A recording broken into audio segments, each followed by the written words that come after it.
can. Yes, sir, and no man. Crushing every problem with the cocaine. Yeah, learned a lot of lessons. Don't know who to mess with. Take it out back like a real man. I hear you running your mouth only when I'm not around. Payback's a bitch and you fit the script. So pony up, boy, you're about to get your ass kicked. If you got something to say, step on up to the plate. Name a time, name a place. You sign the I am defending my legacy against someone who just wants to fight. Oh boo-hoo, you righteous bitch. That's what we do here. Jim's a deck and walk away. So here's a tip for you to take. If you wanna talk shit, put your money where your mouth is. Put your money where your mouth is.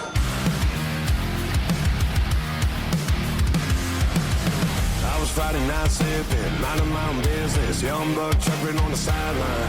Never wanna be the bad guy, but buddy after that line. Guess I gotta teach you how to act right. Payback's a bitch and you fit the script, so pony up, boy. If you got something to say, step on up to the plate. Name a time, name a place. You sign the line, got debt to pay.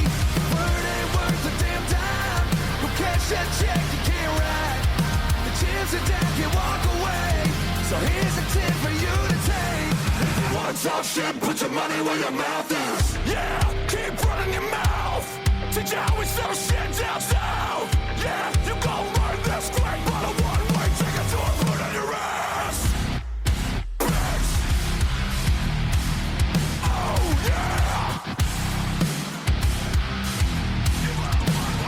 Have you ever got a ride up from a redneck? Get back up, I ain't done yet. Learn a lesson from the Mississippi Kid. Money up, boy, put your money where your mouth is. You got something to say, step on up to the plate. Name a time, name a place. You sign the line, got debt to pay. Your word ain't worth a damn dime. Go cash that check, you can't write. The Jim's a deck and walk away. So here's a tip for you to take. If you wanna talk shit, put your money where your mouth is. Ah, shit. Put your money where your mouth is. If you wanna talk shit, put your money where your mouth is.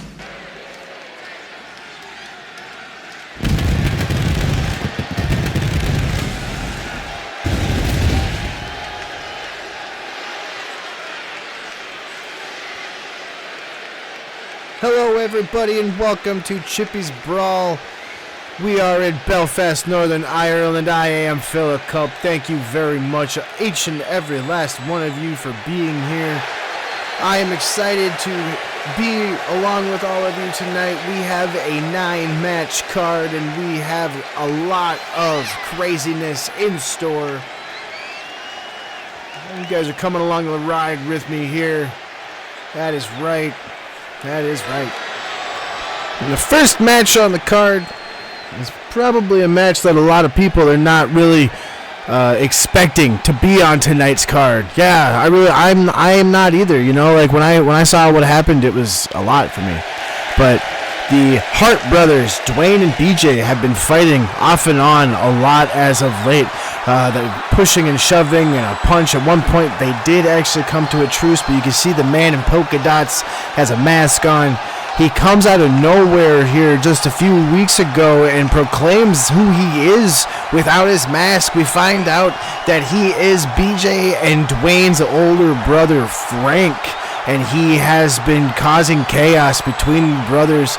This has turned into a steel cage match between BJ and Dwayne. So that is who we have coming down right now. It's going to be a grudge match between twin brothers BJ Hart and Dwayne. And don't worry guys, Longfellow's here. We're just doing something a little different. I forgot this music for them. I used to like it. Ready? You guys ready? It's gonna happen.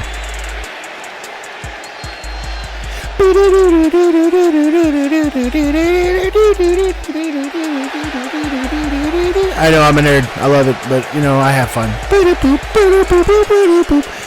Kind of missed it when they went away from this one. But we got BJ coming down to the ring right now. He is in red. I wonder if Dwayne will wear blue. And Dwayne coming down with their music. Yep, guys, blue outfit on. And the greatest show on earth. I hate it, but I like it at the same time. Boop-a-doop. That's right. So we have the grudge match between twin brothers. These two have been going back and forth over here for the course of the last few weeks, and we just recently figured out what exactly has been going on. It does seem like their older brother Frank has become an instigator amongst them and has been pushing them to fight. And I recall at one point in time in an interview that match I did is a grudge match. the red is BJ. In the blue is Dwayne. A brothers brawl. Okay, so thank you, Longfellow. We have the Hart brothers here going up against one another in this steel cage match. And I did an interview with them at one point in time, and I was informed that the way that things worked when they were younger, there was times where Frank was a little bit of an instigator, and that actually did occur quite often in their youth.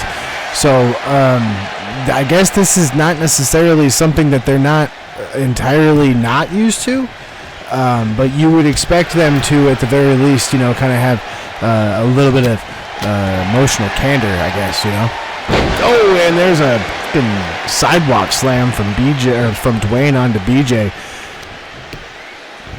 And you see, as of late, for some reason, BJ has put his mask back on. They both used to wear masks, and then they took it off, and then BJ put it back on, and maybe that's what's going on here. Ooh, I just kind of rhymed a little bit. Maybe I'm a poet. I did kind of know it. I went classes. There's a society. Anyway, Chippy's Brawl. Oh, there's a double axe handle. Tonight we're going to have, and there's a pinfall attempt. Don't worry, guys, in the RWR, Chippy Wrecker Pro, especially the steel cage matches, you can have a pinfall submission or you can escape the cage. So it's all the stipulations. There is a referee at ringside. Oh, my God. Big running bulldog. Now BJ being dragged to the other side, or not the other side, the middle of the ring by Dwayne. I hope everybody has had themselves a fantastic spring. We are definitely getting into the months ahead of us as, we get a back body drop from BJ. As I hope everybody had themselves a safe Memorial Day this last week. We are getting into the dog days, quote unquote, of spring as summer comes to us here pretty soon. We're getting to the end of spring. Chippy's Brawl is a great way to celebrate that. It's kind of the beginning of spring. And a kitchen sink is going to take BJ down right smack dab in the middle of the ring. Only a one count. Part of the reason why they are in the cage is because there has been a little bit of back and forth between everybody with Frank, and they kind of wanted to have it that there's nobody really kind of bothering them. There's not anybody going to be able to get in the ring. It's not going to be anybody that's going to be able to stop them from finishing this battle. They need to fight this one out. They need to be able to figure out who is the winner and who is the loser, and then maybe someday they come back together, they said. And a good old DDT, that float-over style DDT after going up for what looked like was about to be a scoop slam from his brother. Dwayne now moving BJ into the corner turnbuckle, and he smashes his face. Now he's wringing that arm underneath the rope. Good Lord. Oh my goodness, and a fucking double shotgun dropkick style boot to the face from BJ after a pop-up power bomb, and there is BJ down with a 2 count. I think it was a 2 count. I didn't really hear it. Wish production could put numbers on the screen. And a stunner from BJ. That might actually end it. The ref's not even technically doing anything. He's just counting. What the? Man, you gotta actually pin. Like, do the not the pin, the actual count, bro. Like, you gotta. Wow. You gotta have your hand hit the mat so that the people can actually hear it. Like, that's what I would do. Personally. Like, I would make sure that you could hear it. Dwayne with a running elbow into the face of BJ. That might actually be enough to beat his brother. 2, 3, and it is. Dwayne is going to beat his brother BJ in their little cage grudge match. A double axe handle off the middle rope, shades of their friend Jimmy King, who has a match tonight. He is not the main event, but he is definitely out there. Our main event will be a 30-person Chaos Rumble. There's that first stunner from BJ, and then Dwayne kind of, I don't know what it was, but he turned a switch on, and he just kind of came in with this running elbow, and it was enough. BJ just kind of went down. But like I said, that right there, that will be enough for BJ to get the win. Dwayne will get the win, and BJ will find out, I guess, that he is the lesser twin, I suppose. I mean, I guess that's not exactly it, but yeah. So we're going to be moving right along here. There's not really going to be any commercial breaks because, this is pay-per-view. But we are moving right along here. And this has been brewing for a little bit now. Mascara de Loba was doing a promo at one point in time, and Sav told her to be careful what she wished for, and then at one point in time they started going back and forth, and honestly Sav got a little lippy with her, and then at one point after a match, Mascara de Loba was in the ring, and then Sav decided to jump her. So this became something at one point. Even the referee didn't want to be involved in that, but we do have our Women's Chippy Wrecker Championship match here coming up. And that is going to be right now, honestly. So I hope everybody enjoys our little, it's not really a sprint, but we're going to be trying to, at the very least, make this our enjoyable evening. Coming out currently, though, we have our straight shooter, Sav Speeden. Sav has been after people ever since she started out here. She began in Chippy Wrecker Pro, and she just started going right after people. I believe she was just recently after Lila, and then she started really going after a bunch of other people, and then she missed out on her shot and going after Lila again, actually, when she did not win the Riot Maker match. So she pivoted, and she decided to go after the Women's Chippy Wrecker Championship, which is not at all a bad pivot whatsoever. So I kind of applaud it. That's a decent pivot. Unfortunately, though, she is going up against a challenger, or a champion, I apologize, that is technically a two-time champion of the belt that she carries, but it's a first time that she's held this version of the belt. So it's going to be kind of an interesting time, if you personally ask me, when it comes to oh, she's got a lot of pyro. Some of the pyro that we have around here is for the TV, some of the pyro is for the crowd, and that one was for the crowd. Obviously, we didn't see anything of it.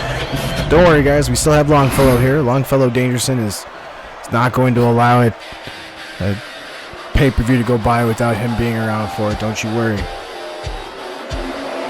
And here we have our Chippy Wrecker Women's Champion, the wonderful Mascara de Loba. It typically just goes by Loba now, but I still knee-jerk to calling her Mascara de Loba. That's how I've known her most of my career. I've known her for a while. She wrestled extensively through the East Coast, so when I was coming up in the wrestling business a couple years ago, she wrestled quite a bit, so I mean, I got used to Loba. I've only been around for a little while, guys. It's the reason why you guys have never heard me before. It's the reason why we never had a television show before, because I could never find a commentator. But we have Mascara de Loba coming out here, and we have Longfellow at ringside here. He's ready. So once Mascara de Loba is prepared, we will have Longfellow here to do his thing. So here you go, guys. Longfellow Dangerson. Your following match is set for the Women's Chippy Wrecker Championship. Set for a one fall with a 20-minute time limit. Your challenger from the gym around the corner, SPW Straight Shooter, Sav Speeden. Your champion from Mexico City, Mexico, the pride of Lucha, Mascara de Loba. You can hear the crowd. They don't seem to really like Mascara de Loba too much. But here we go, guys. We are about to get things underway. Mascara de Loba handing off the title belt And we have... Oh, my God. Walter! They're back. Oh, my goodness. All right, so we have Mascara de Loba versus Sav Speeden. Here we go, guys. Chippy Wrecker Women's Championship. Oh, and a jawbreaker right out of the gate from Mascara de Loba. It's almost like she knows exactly the offense that she needs to go directly after someone like Loba. So, and I'm just going to let you guys know that we have Chippy's Brawl has a whole new vibe than we do last year. So obviously, last year we had 2 pay-per-views that were a little bit differently named, and we just kind of reimagined how everything could be. Clash Point being what was the Riot Maker. We kept the name of the Riot Maker, obviously, for Riot, but obviously, oh my God, we did have the Bayou Brawl, but we wanted to kind of be able to. Oh, we have a pinfall attempt by Sam, but we wanted to kind of get away from the locationary pay-per-views, so we wanted to kind of have it be something else. So instead of it being that, it's Chippy's Brawl. So it's still kind of the same thing when you think about it. So instead of it being the Bell or the Brawl Rumble or anything like that, it's it's just Chippy's Brawl. That's what it is. It's Chippy's Brawl. So it's the first, or I guess you could say second annual Chippy's Brawl, but it'll be the first annual by that name. But that'll be later on this evening. That will be our main event tonight. That's going to be a 30-person main event. The winner of that the winner of that will be able to go on and pretty much claim any championship that they see fit. You have to wonder that there are people in place to claim a spot just so that others cannot. And again, I think I was just a little bit of a poet right there. So that's kind of cool. I feel like you guys would hear the fact that we haven't even had any Jimmy King coffee spots already. I can't. I physically cannot. Northern Ireland is a little bit different than the rest of the countries that we are in. I have somebody watching me. I literally have an armed guard. So, hi. Yeah, he would not be very happy if I did. So, we're not going to do that, but we're going to have ourselves a great time. We still have ourselves Ray's energy that I brought with me, which I'm honestly really surprised made it over here. Oh my goodness, slice spread type of move takes Sav down by the incomparable Mascara de Loba. Oh, and a left hand from Sav is going to meet the face of Mascara de Loba, and now they are starting to fight outside the ring. Or, well, I mean, I guess technically, Sav's trying to fight outside the ring. There she goes. Originally, she wasn't outside the ring. Do we have a count on this, or no? Are they going to let them fight? Kind of sounds like Walter's going to let them fight. Wonder how Walter's been. Walter hasn't really been with us here. Oh, there's the count. Okay, he just gave him a minute. Oh, wow. Right into that barricade. That had to hurt. I don't want to tell anybody that I'm excited for the show to be over, but it just means that we're moving forward through summer, and we have a lot of stuff in store for everybody in the summer, we have, oh my God. That was insane. That jump off the top turnbuckle outside of the ring, big splash onto Sav Speeden. Holy fuck. Just like, holy fuck. So we got Loba now just taking out Sav. Just, honestly, holy moly. I'm surprised Sav's ribcage isn't broken after that huge splash outside the ring. The fact that she's still fighting.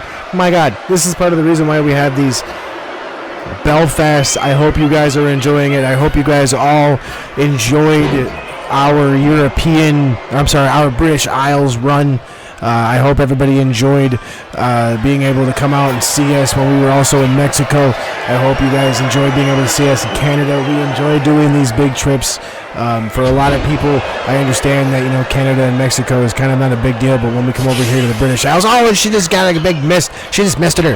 When we come over here to the British Isles, it's different, it's a different feel. Oh, pinfall attempt. Mascara Loba only gets a 2 count. The mist only got her a 2 count. it's a different feel, you know. Like we have a whole different type of vibe that we love to have, and you guys love having people over here doing this. Another pinfall attempt from Loba after oh my God, that was really close. A Shining Wizard attempt, and Loba is not happy that was not a pin. Waits for Sav to get up. Sav captures the leg as she goes for another kick, and there she takes it down. But we really appreciate everybody just supporting us. We put in a lot of work for this, and it's one of those that I really enjoy being able to do that for everybody. So, collar and elbow tie-up attempt from Mascara de Loba, and some elbows to the midsection from Sav. Oh, and she's going to do a flip over backcracker, and Sav Speedon's getting her first big opportunity here. Could that be enough? Oh my God, no. Mascara de Loba is going to kick out of that. Loba kicks out, and now we have Sav just kicking her in the face. And now she wants Mascara on her feet. Big, phenomenal elbow. Basically what that was, an AJ Styles version of the flying elbow off the top rope. She's got the leg captured. It's like a modified STF. This is interesting. That could actually be enough. No, Loba's actually going to manage to get out of that. She broke the grip, and she never was able to get it back. Sav was just kind of fighting with the hands there. Now it looks like Sav's going for it again. There it is.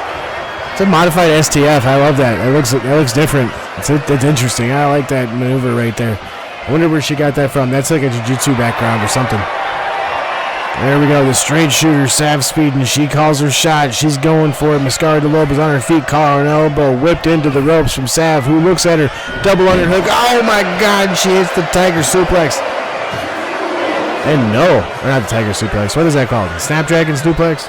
Double underhook suplex type of thing. Oh my God. And she just sprung onto her back. That's not good for the back of Mascara de Loba. Rolls out of the way of an attack, but Sav is savvy enough to get into a different position, but then Loba just throws her out of the ring. Here we go, another big knee. Oh my God. A knee from that high up could bust whatever it lands on. Doesn't matter if it's a shoulder, a back, knee, thigh, fucking rib cage, skull. I hope everybody's okay after that, because Loba is not giving Sav much opportunity. Oh my God, Sav's on her feet. Okay, so maybe she is okay. Walter's up to a 4 count. Sav throws Mascara de Loba into the barricade. I noticed that, I don't know if you guys noticed that there's, oh my God, and just her head bounces off of the post. Jesus Christ. I don't know if you guys have noticed, but there are very few sponsorships around the ring.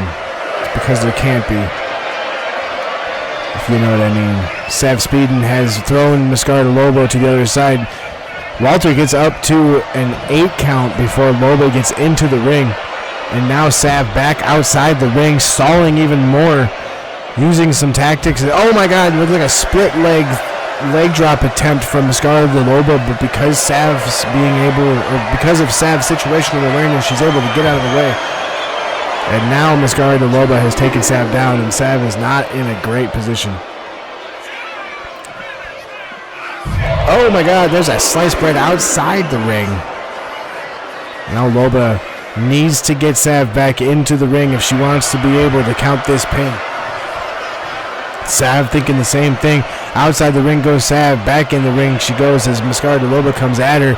She must have thought differently about what she wanted to do. She leans her against the ropes, hits her in the midsection. Loba, it looked like she kind of just, her leg gave out right there and she went down. Up onto the shoulders. Oh, and a big face breaker. Oh, and there's a big German suplex with a bridge. That could be enough to take out Sav. And it is. Loba is going to be your winner. Very well. Very well done. I love that. I love that for it. You can see this right here where Sav jumped off the top rope and took a big moonsault to the back of Sav. And that right there, that could have been enough to really take her out because, the Sav, not necessarily with a bad back, but just, that's what's really a big strength carrier for a lot of bodybuilders and people that really work on their body. Sav, who has a fantastic lower half as far as structure and is able to have their core strength help them with their abilities when it comes to lifting, that is a big momentum boost for Mascara de Loba in this situation. That could very well be part of the reason why she was able to get there. Oh, and a big fat, there's that suplex, that bridging suplex originally from Sav. And Loba right here, I think that's that knee right there. Almost looked like it hit the collarbone of Sav. There's that sliced bread that originally went to. Wonderfully done. Oh my god. Just the way that she hits that knee, that's gotta hurt. That's honestly just gotta hurt. But we will be moving forward here after our wonderful women's Chippy Wrecker champion has retained her championship. Our tag team champions will be coming up here next, and I can say that there's not a lot of a build to this match besides just the fact that it was called for. There was actually another build for another team, and then they got themselves kind of involved. But we have Mascara de Loba here, but we are going to move right forward to that tag team match. And like I said, this match isn't exactly what we had anticipated, but the wonderful folks over at Chippy made some stuff happen. Unfortunately, there was already a title shot guaranteed to a few people, so they enacted that clause. So here we are tonight. We have, and that's why there's, very little of what was going on. Originally, it was expected that BSK would go up against Manthread tonight. In early speculation of when the show was announced, but unfortunately, the Manthread suffered a few injuries, and Saints 13 is what they have called themselves. They stepped in. Let's put it that way. I am no more happy about it than any of you guys, to be honest. So, but we have Little Show, as he is called. And then we have Leroy coming down here now, showing off his Chippy Feud vest. Leroy, one would wonder if that means that Little Show will also get one. But I guess we'll have to find that one out, huh? But at the end of the day, these guys, I don't know. Leroy, at one point in time, he seemed like a pretty nice guy, and then he joined up with this Chippy Feud bunch, and it just went downhill from there. How about that? We'll put it that way, right? So, but yeah, we'll have. As we have this here, Leroy coming down.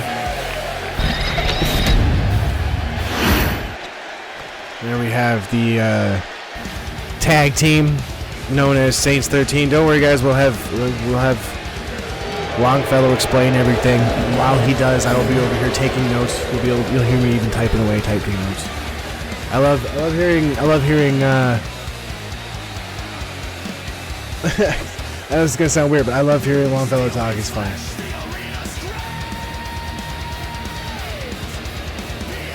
We have BSK coming out here now.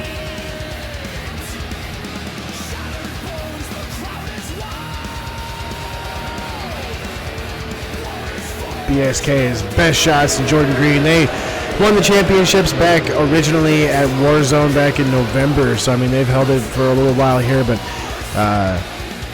I've been told that Longfellow has a plan to remind everybody, so I will let Longfellow handle that here in just a moment. Just hand the reins over here. Here you go, Longfellow. The following match, tag team style, is for the RWR Men's World Tag Team Championships. Set for a 1 fall. No time limit. Good job.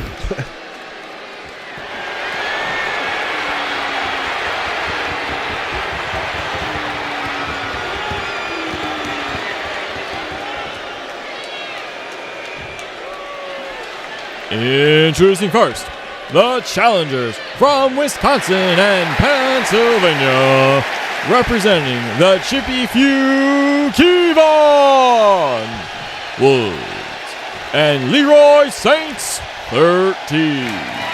And your champions for the last 190 days from the RWR Dojo, Jordan Green and Best Shots, BSK. You have it right there.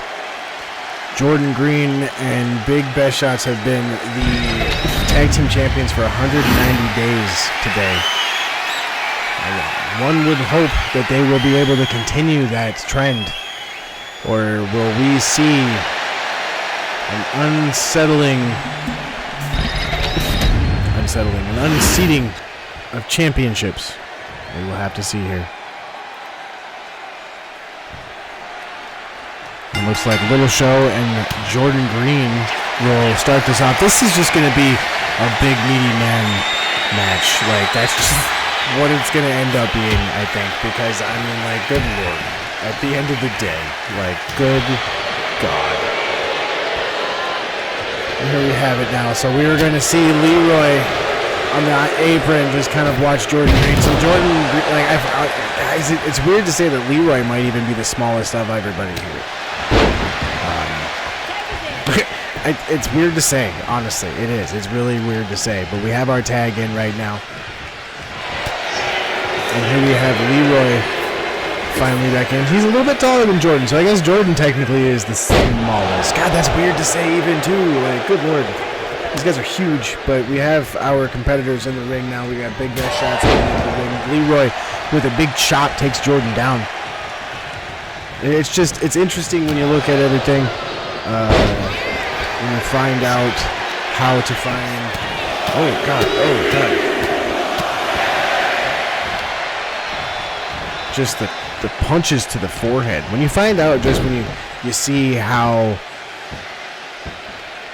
everybody looks at championship gold, you know? You had the Guerrillas of Destiny. They held the championships originally 341 days. And then you had the Hart Brothers, who, it's just very interesting to me. You know, the Hart Brothers, they were the second tag team champions that we had here in Chippy Wrecker Pro and the RWR World Tag Team Championships. And they held them for about 150-ish days, about a little shy of that, I think.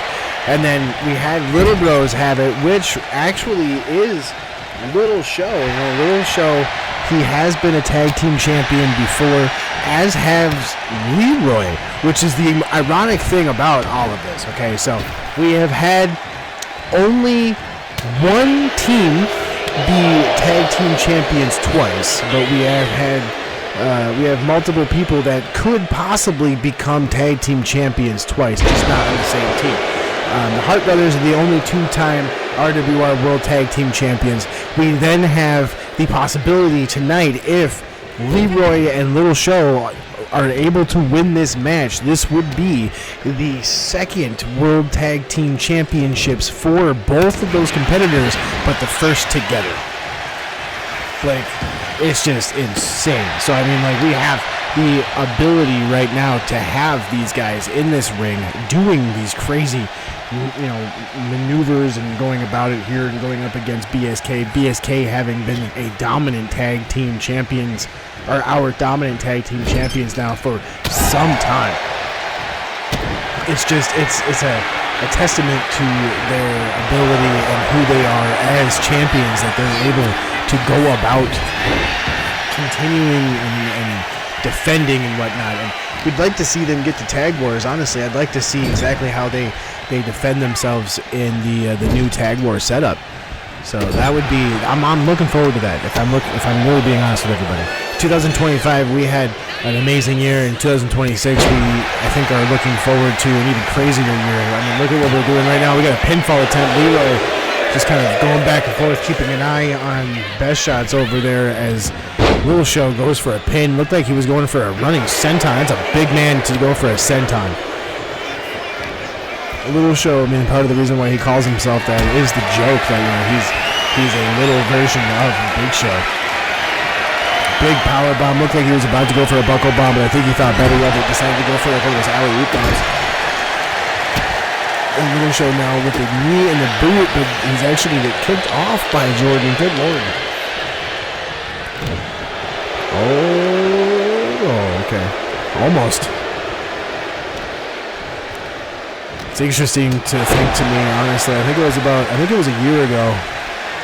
Yeah, it was a year ago. It was Bayou Brawl, if I remember correctly, that we had Little Show come back to wrestling, and here he is now, a year later, competing for the World Tag Team Championships again. Not that night, but like this is the second time here. So, yeah, not long after, I think, actually, Bayou Brawl, that he actually did it right. So, fun little fact for everybody out there, I think. Fun little fact. Calling about tie up to Jordan Green from Leroy, who gets thrown into that turnbuckle. Does Jordan Green? There's an elbow. Jordan Green and Best Shots, like I said, they have been competing and defending. Off the top of my head, nor has anyone really told me. But I couldn't tell you how many times they've defended themselves. But someday, hopefully, we'll have a statistician that can actually do that for us. Holy shit, what was that? Leroy just got tossed like he was nothing. My God. So he just got fucking yeeted. Leroy gets thrown into his own turnbuckle, and Jordan Green now is in a very bad spot. But he's going to fight out of it because there is a little bit of decorum still within the Little Show. Our referee there, and there's a strut from Leroy. Our referee there is showing a lot of restraint. Oh, and a big fist. A fist to the face is going to take down Leroy. And now Best Shots is telling him to get on his feet. Big diving axe handle to the top of his head. Double axe handle. Takes down Leroy. Oh, and he's going to have that big back body drop, and it's going to take him down. He's going for a pinfall attempt. Really close. He's on the ropes. Oh, the ref doesn't see it. Referee Gonzalez did not see that. And there's a big float over suplex type of thing. Honestly, I have no idea what the hell it is. If anybody knows what the name of that suplex, please tell me. I'm sure it'll be in the comments. Oh my God, and there's a big leg drop. Takes down that big fucking huge leg of his. And now Jordan's been in the ring, and according to our rules, he cannot come back in right now. So honestly, if Little Show wanted to right there, he could have pinned Best Shots. But instead, he's going to add a little more punishment. No, Best Shots is going to get the elbow at him. He's going to go and scoop him up. My God, that's a huge man to be going for a tombstone. Oh, and you see his head. Oh my God, Little Show's head bounced off the fucking mat. Did you see that? Goes for the Undertaker style pinned as insult to injury, but Little Show is going to get out of that, and that's probably right there the biggest mistake of the match that BSK could possibly have done, because you do not want to underestimate an opponent as big as Little Show, especially after bouncing his head off the canvas like that. The fact that Little Show is not paralyzed, and you can see the fact that he's not paralyzed, his moving extremities that would not move if he were paralyzed. The fact that he is not, it baffles me. It actually blows my mind, because he should be after that. That is just insane to me. There's a tag in there from Best Shots into Jordan Green. I may not, there's a huge lariat, and that could be enough right there, but no, Leroy's going to come in and save Little Show. I may not be a huge fan of the Chippy Few and anybody adjacent to them, and anybody that's done a lot of ridiculousness, but I'm not a fan of what just happened there. That was too much for me, let's put it that way. Little Show again, though. I'm happy to see him standing on his 2 feet. That was just a scary way to go down. That just is not cool the way he landed. Let's put it that way.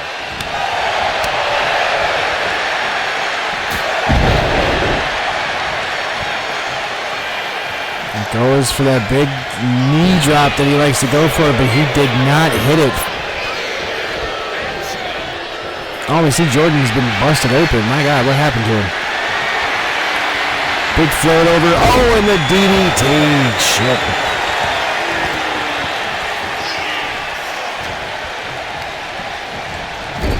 Yeah, Leroy's going to throw Jordan into that turnbuckle one more time. Oh, my God, the chop. Like, just the fucking... The slapping sound on skin just sounds just so painful. I can only imagine what it feels like for the opponent. I personally have never been chopped, so I'm really happy about that. There's a big stomp to... Oh God, he's just gonna take him down. Leroy immediately tags out because that did not look like he went down well. Let's put it that way. Can you put it that way? Let's put it that way. Oh, and a big punch to the midsection of Little Show, and now Jordan Green taking advantage of the opportunity that Little Show gave him right there. He just went right after. Oh, and a leg drop is going to take him out of at least thinking he's going to do something. He rolls to the ring apron now, standing up with the help of the ropes, and gets big clubbing blow from Best Shots. This is typically what BSK does, but there is a big opportunity from Little Show. He hits the ropes to Best Shots. But this is usually when BSK starts to really ramp up their intensity. And there's a huge punch, just fucking slugged him in the face. Jordan's already been in the ring, so that means that Best Shots is on his own unless he can tag out. And he goes for his own pinfall. I don't believe Leroy's been in, but I think that Little Show is just going to get out of that anyway. Has Leroy been in? I guess Leroy has been in. Collar and elbow. Nope, he's going to pump him into a power bomb, but that is going to be enough time for Little Show to get the advantage. My God, he's going up top. Big elbow drop. Holy shit. Now watch him pin him right in front of Jordan. Nope, he's going to go for a chokeslam right in front of Jordan. While Jordan eyeballs him, he looks eye to eye with him. They meet eye contact right in front of Jordan. No, Best Shot's not going to let that happen. He goes running, collar and elbow tie up. This time Little Show is going to throw him into the turnbuckle. This time the Little Show tags in Leroy. They each throw him back into the turnbuckle. Best Shots tries to roll out of it, but Leroy is able to stop that intensity. Big pinfall attempt. This could be it, and that is going to be it. Little Show and Leroy are going to be your new World Tag Team Champions. Jesus Christ. Superstar. What happened? That was insane. Honestly, that was intensity. We had some crazy matches right there. There were, like I said, I think in the moment, Little Show looked like he was about to go for a buckle bomb right there, and then he kind of alley-ooped him. And then here's one of those other tag team opportunities. I mean, these guys, they do such simple maneuvers, and it is absolutely devastating. Like, what are they going to do? You know what I mean? So, unfortunately for BSK, their title reign comes to an end.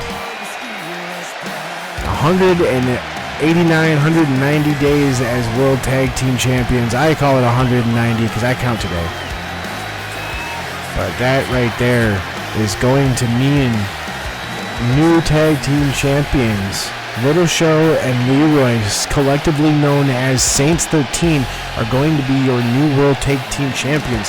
We will possibly have another turnout. Who knows about the next tag team like that, but our next match is actually going to be for the men's Chippy Wrecker Championship. Another member of the Chippy feud will be going up for that championship opportunity, and that one actually had a little bit more to it, but as you can see, we have our new tag team champions. We actually have some crowd cheering, but going on to our next match. This one, honestly, is very interesting to me. Sadoun has been going up against a few different people. Sadoun won his belt from Benny. He lost his title to Stephen Gayton, won it back from Gayton, and all that while he was still feuding with Mike Hale here. So now this match is going to be Mike Hale versus Sadoon for the men's Chippy Wrecker Championship. So we will have Mike Hale coming down here in just a moment. Honestly, like, this is a little bit different when you really think about it. You even saw it right there. They were supposed to have a match, and Hale just runs in and gives Sadoon a fucking slug. So that one, kind of interesting if you ask me. One would not have expected that from Mike Hale. But since this Chippy Feud bunch started, a lot of these guys have a totally different attitude than what would normally be expected, I guess you could say. But, I mean, I guess, once you have the influence of someone like Jimmy King, I still don't like him. I'm glad that Emerson likes him. Emerson was a fucking tool. But we have Mike Hale here, and so, like, these Chippy Feud guys, I mean, like, the crowd, I feel like the crowd's kind of just back and forth. They like them, they don't like them, they like them, they don't like them. But for the most part, they like them. They really haven't had any issues with the Chippy Feud crew. But we'll have to see how that continues. But we have Sadoon coming down in his typical Sadoon way. Sadoon is on his way down to the ring.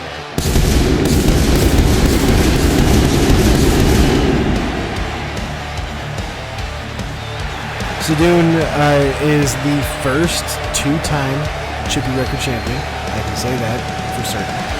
Nobody else has won the championship twice. He is also the... well, I can't say he's the shortest, right? Simply because of the fact that Stephen Gayton only held it for a week. So that he's definitely the shortest at that point. We're going to let Sadoon keep going. We're going to move it on to Longfellow. The following is set for the men's Chippy Wrecker Championship. Set for the one fall and 20 minutes on the clock. First time limit match.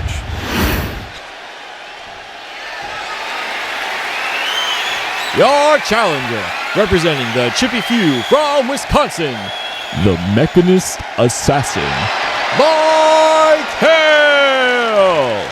Watch out for the storm. The champion from Parry Sound, Canada, Auntie Deadly, the Last Warrior, Sadoon. There you have it. We have our champion and challenger announced. Here we are. We're moving forward now. We've got everything ready to go. We've got Sadoon versus Mike Hale. This match could very well become just the most ridiculous of barn burners. I am honestly looking forward to it. I hope it stays safe. I hope everything stays safe, but we are going to see something magical, I think.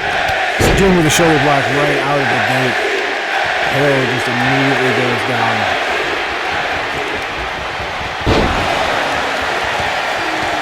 Sadoon doing exactly as a lot of people expected him to do here, and just kind of immediately go after Mike. Oh, and good lord, was that a Falcon Arrow? Like a triple jump Falcon Arrow? Is that what that was? No way. I think that's kind of what that was. I'm not entirely too sure, but we have Mike Hale immediately going for a shoulder block, trying to get Sadoon off of the ring apron, and now he is just pummeling him, taking the shots to the chest, that huge chest of Sadoon. The crowd counting along. This crowd here in Belfast seems to really like the Chippy Feud. They seem to like their stillborn bastards over this direction. Huge. Oh, he goes for like a leg breaker, or an arm breaker with the shins there. Referee Gonzalez is counting it up. Looked like both competitors kind of just came to a stop there. Equilibrium issue maybe, I'm not sure. But the count keeps going regardless of what's happening. There is a 20-minute time limit here. We just don't have it up on the screen. But soon we will have an event that will have a 10-minute time limit. I hope you are all looking forward to that one. That's Tag Wars, guys. So I'll talk about that here a little bit more after tonight. It'll probably be next week on Ambition. We'll talk to you. Oh my goodness, that fucking boot right there.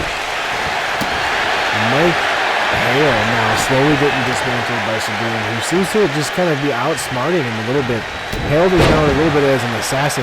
He checks on his opponents, he keeps an eye on them, and he does little scouting reports of his own, so he knows a little bit of what he's thinking. I mean, look at that right there. You can see that smile on his face. He knew exactly what Sadoon was thinking. He knew exactly what Sadoon wanted. Oh, a big drop kick off the middle rope is going to take Sadoon down.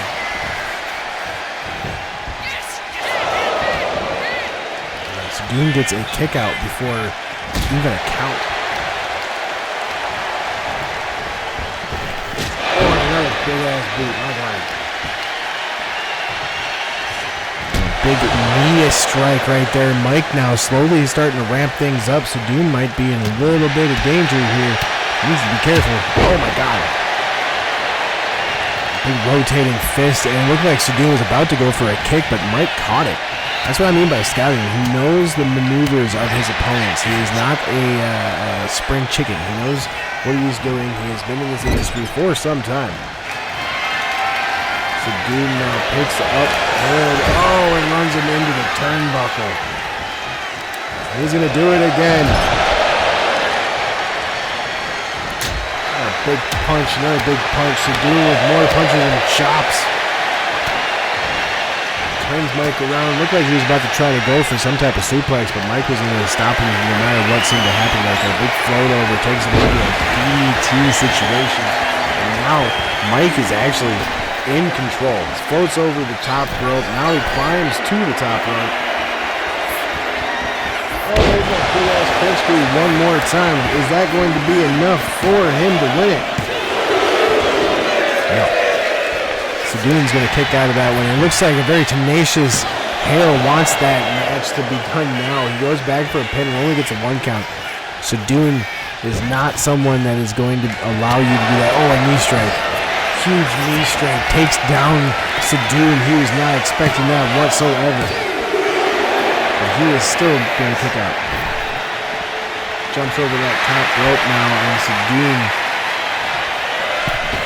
Oh, it looks like a spear through the middle rope right there from Mike Hale. Is that going to be enough to win him the Chippy Wrecker Championship? And it is. Mike Hale is going to become the Chippy Wrecker Champion.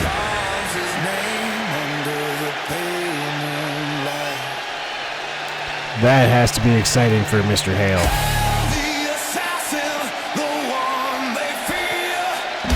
Takes him down. Oh my God, just the way that all of that just ran out. Hale was able to withstand so much of a brutal attack by Sadoon. Sadoon is one of those competitors that he is honestly the type that is able to put on a beating that you will feel for weeks. Unfortunately for Sadoon, he's not able to withstand Mike Hale, and Hale is going to get the win here.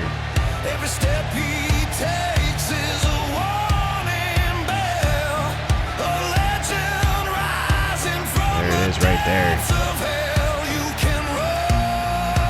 That pinfall attempt, Mike Hale's going to get the win. We need to move on to our next match here. That's going to be for the RWR Women's Tag Team Champions. Look at that, Mike Hale celebrates with his title. I hope he is proud of himself as we are, but we move on to the Women's World Order adjacent match at this point. These competitors have been kind of feuding with one another. Like I said, this is the Women's World Order adjacent match. You will more than likely see just what I'm talking about here later on after this match because of what we have following.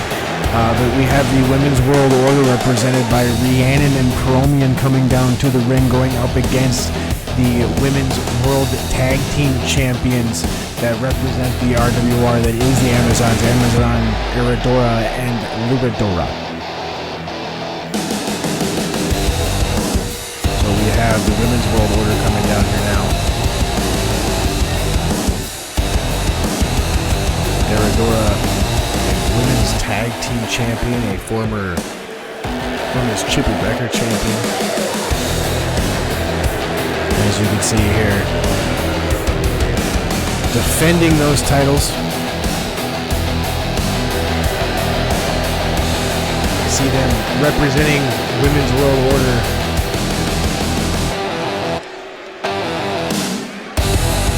Here they are, but we are going to see our World Tag Team Champions coming down here next. That dude, you know, that security guard I mentioned a little while ago, he's gone. He split. I don't know where he went. I might sneak it. I might sneak one. What do you guys think, Chad? What do I do? You can see here the Amazons are the 4th RWR Women's World Tag Team Champions. Those were just brought in not too long ago. About a year ago now, almost. Coming up on a year ago.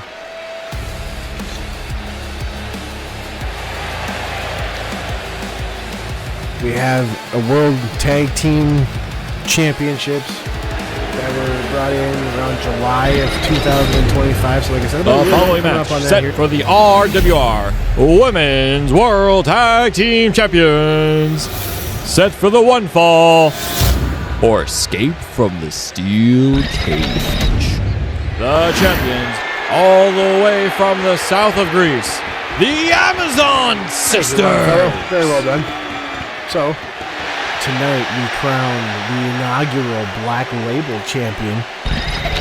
That will be after the Women's World Title match, I believe. I could be wrong. I have to check my notes here, to be honest with you. I'm actually being told that it has been shifted, so it will be World Tag Team titles now, Black Label match, and then it will be the World titles, and then it will be the Chippy Wrecker match. So I hope everybody is enjoying themselves because they have so much more wrestling in store for them. Like I said, my little guard has left. Luckily, I have my little canister that I have that is wonderful for things like this. So, cheers, everybody.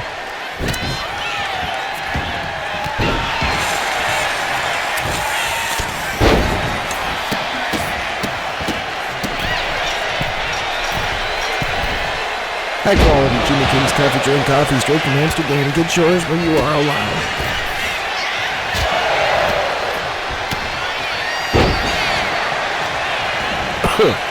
I love doing the party trick. When you take a hit, you take a drink, and you exhale. Hopefully, if they do smell it, they don't look at me. How about you get in here? Luadora currently up on the shoulders of Rhiannon. Holy shit. The way that our cage matches work, I don't know if you guys noticed, but we used a different cage match. We allow our competitors to pick the cage match. Oh my god. Oh my god, there's a spook. Fuck. Aradora just came in and just took out Rhiannon after she took out Luadora. My god, that was insane. I was not ready for that. I was not ready. We have Promian now going after Luadora, but Promian is going to get fought off. Aradora, not Luadora. Luadora is in blue. Sorry, Luadora is in red, Aradora is in blue. My god, my brain. I'm tired. I just rewound my tongue, so hopefully I am no longer going to be a mush mouth and I will be able to continue that. So those of you out there that think that you may have just gone crazy, no, you didn't. I rewound my tongue. Be kind, rewind. It looks like Aradora and Luadora are in control of this match right now. Oh, big power bomb. My god. A big sit-down power bomb. And that is going to be a pinfall attempt by Aradora, and it will be thwarted by Promian, who is not going to allow that to happen in any way. Another big kick to the side there. Oh, and Promian takes down Luadora. And Rhiannon does the exact same thing to Aradora. These two teams, they work really well together. Obviously, Aradora and Luadora are sisters. So that one's there. The Amazons, they haven't really had the titles for too long, if I'm being honest. And only having just won the titles a little more than a month ago. I mean, they won them in the beginning, middle parts of April. So, I mean, I guess it's been a little while, I guess, but at the same time, it hasn't really been too long. We're only just shy of two months. So, here's hoping that the Amazons are able to defend their titles here. Otherwise, they will be a very quick championship. Oh, my goodness. And there was a save right there by Promian, who saves Rhiannon from being pinned. Oh, my God. There's just a wonderful suplex right there by Luradora. That might be enough, but no, Promian is going to kick out of that. At the end of the day, though, I mean, like, that's the other fun thing about our wonderful business. You never know what might happen. And sometimes, oh shit, just like with Sadoon and Stephen Gayton, I mean, like, I don't think Sadoon was anticipating Stephen getting that win, but he did. And that's one of the things that ends up being part of the fun. Oh, and Luradora pushing down Promian now. Stomped into the back, and they're not Promian, Rhiannon, and Promian just took a big boot to Aradora's face. There's an elbow right there. Oh, and a huge drop kick there. Takes down, Promian takes down Luradora and taking down one of the, I wouldn't say the Redwood. The Redwood is more, I think, Aradora, really. But, that wouldn't be true because she is the redhead versus the brunette that is Luradora. Holy crap, big moonsault off the top rope there. And there is Rhiannon getting into it. Really fighting her way. Chokes. My God, she's just choking the shit out of Luradora. Holy fuck. And there Promian is climbing. Is she climbing the turnbuckle or is she climbing the cage? She climbed the turnbuckle and is going to the crowd. My God, just Women's World Order ramping things up. Luradora and Aradora ramping things up. Luradora pounding away on both herself, and it sounds like she might be pounding away on Promian right here. Promian on her feet. Big double axe handle. Actually just misses. And there were some hits to the back by Aradora while the crowd, my God, fucking Promian just got tossed. And there it is right there. We got Aradora going to the crowd too. These two teams are really going after one another. Rhiannon takes down Luradora. A huge clothesline, and that might be enough. No, Rhiannon is just going to get a quick stomp to the ankle by Aradora, who then hits her with, I don't even know what you would call that, but that was insane. Big stomp to the back. Aradora and Luradora now starting to ramp up their intensity. They want to retain their championships. They want to hold these for a lot longer than just shy of 2 months. There's a big-ass neck breaker from Aradora taking down Rhiannon, who I would say is the taller of the two when it comes between Rhiannon and Promian. Rhiannon is in trouble. Promian gets suplexed. Rhiannon now is being dragged across the ring. That suplex might be enough for Aradora to get the win here. No, she's going to get kicked off of there. Promian is going to kick off Aradora. Rhiannon gets collar and elbow tie-ups by Luradora. Oh, and she's going to get a double underhook pin, or not a double underhook, DDT. There's a pinfall attempt, and there it is. Aradora is going to get the win for her team. That right there is how you defend titles. My goodness, that was a fucking brutal match. Barn burner and a half. The Amazons took it to Women's World Order, and I can't say that I am surprised. My God, that was just insane. That was just so much intensity. Like, they kind of, I feel like there was a point there where they started to kind of sense that things were starting to go sideways, so they ended up switching things around. You know, they decided to make a difference about how they were doing things because they couldn't see the finish line the way that they were going, you know? So, that's just, that's kind of how I end up seeing it.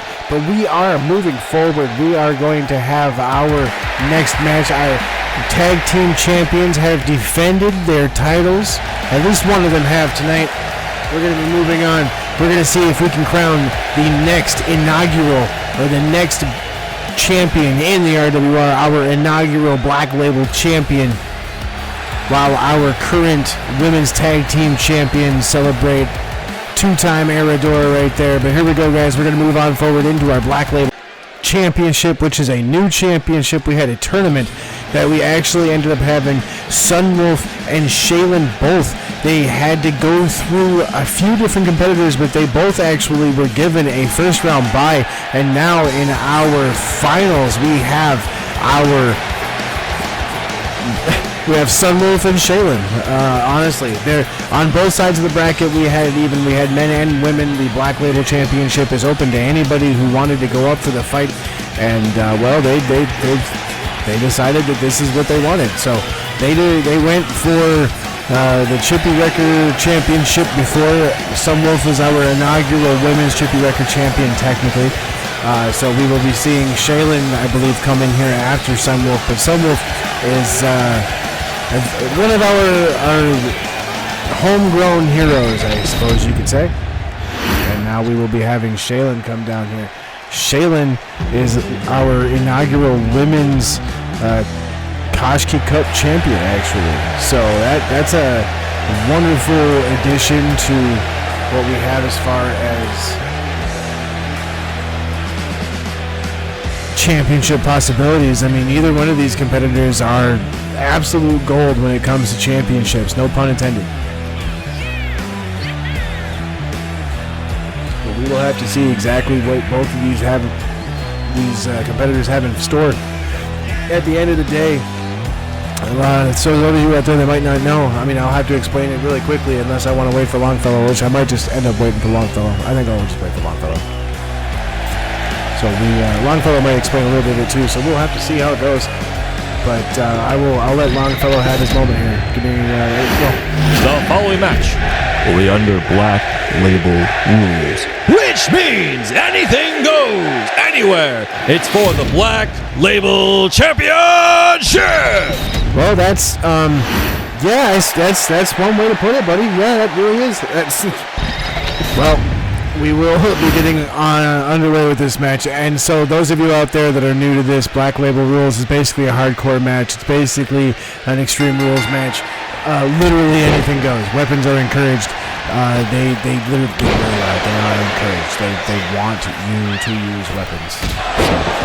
So, Sunwolf and Shaylin both throughout the tournament, the Black Label tournament, they both competed. They had actually first round buys, so they ended up getting a rest. They didn't have to really fight into the tournament, but once they did both end up having to fight their way into the finals, defeating I think 2 or 3 opponents each. I believe it was 2.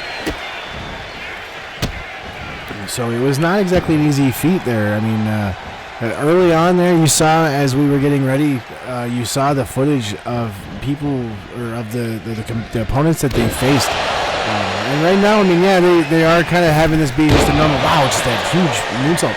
I mean, right now they're making it just a normal, match. But at any point in time, they can go outside of the ring.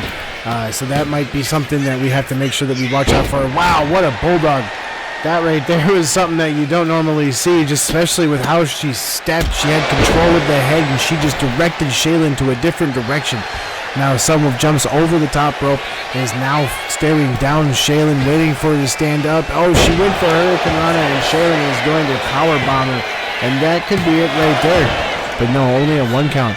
That would have been an interesting way to win a championship that has an anything goes rules condition to it, is without using the anything goes condition. So, there's a running Hurricane Rana that's going to take down Shaylin. Sunwolf and Shaylin have fought each other before. This is not the first time that they have seen each other. A huge snap suplex. And Sunwolf calling for some power, it looks like. And she is going to springboard, head, scissors, and flyer. Takes down Shaylin. And now it looks like we might see some foreign objects finally get brought into the ring. Sunwolf goes out of the ring, brings in a table. Oh, Jesus Christ. So as River she was about to bring in a table, saw that Shaylin was standing. Shaylin grabs a sledgehammer. Things are diverging fast. And they take... Goddamn, someone like rumbled my little stand I got over here. But Sunwolf has Shaylin outside of the ring right now and rolls her back into the ring. Looks like she might be trying to... Oh, no. She just kind of goes on the other side of the ring, taking some time. Looked like she was about to grab another type of weapon. Oh, and there's that big suplex. She likes to call it a suplex power bomb. It's her way of doing the power bomb, she says. I've seen her do a power bomb. Waits for Shaylin to stand up. Looks like she's about to hit an unprettier. Oh, and she does. She hits that unprettier. Perfect. Right needs where she needs to be. We don't have to worry about ropes here. And there it is. Sunwolf is going to be your inaugural Black Label Pro Champion. Hard-fought battle right there. That was quick, actually. They went after each other quickly. The weapons came into play a little bit late, actually, after the match. So, I mean, there was a lot of championship opportunity for both competitors, and they really went after it there. Every opening that they took, every opportunity that they seen, they took it. They ran it. They went for it. And now, Sunwolf is your inaugural Black Label Champion. How do you feel about that, you think, Oh, that's got to be a wonderful feeling at the end of the day. Sunwolf has defeated Shaylin to become the inaugural Black Label Champion. So she is a two-time champion in the RWR.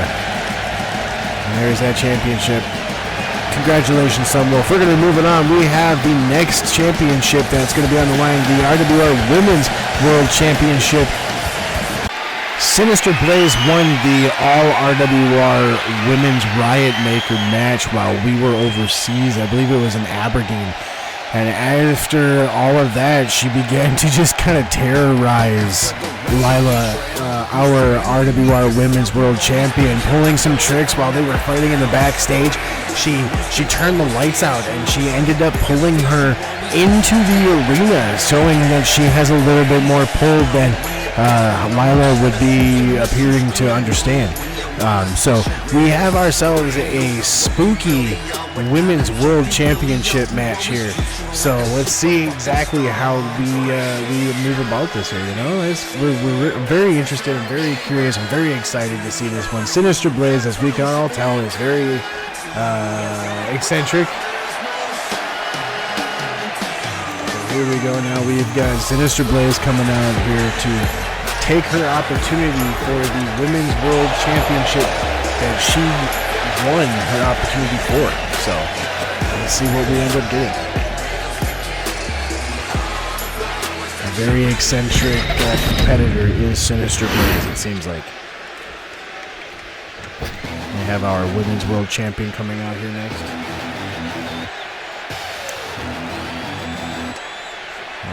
This is different. Usually we have the lights go out. Oh, it looks like she might be coming out by herself for a change. That is definitely different. Still has the title, obviously. She's coming out by herself. That's different for a change. She's going to put the title on. Oh, I love it.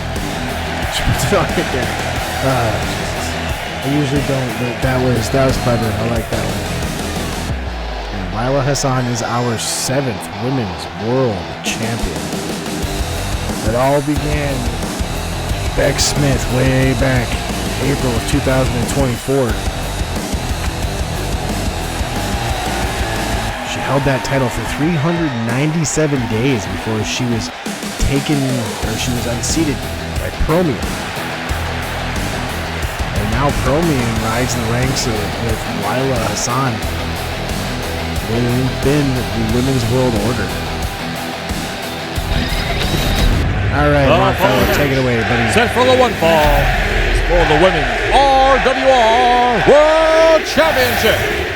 There is no time limit.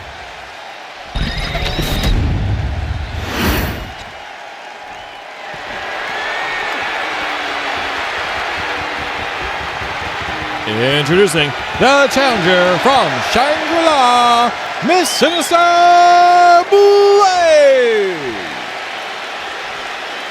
The champion, who's the leader of the Women's World Order, Lila Hassan.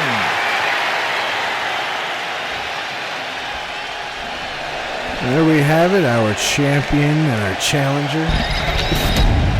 we've only got 2 more matches left in the card. We have 1 more world title match, and then we have a Royal Rumble style match for those of you out there that are unaware of what a Rumble is. And here we go. Our Women's World Championship. Lila Hassan versus Sinister Blaze. Lila Hassan finally getting her hands on Blaze. Not even fully wearing her actual wrestling gear. Looks like Lila is out here. She's got her boots on. She's not even in full wrestling gear. I don't think she's really completely taken Sinister Blaze all that seriously.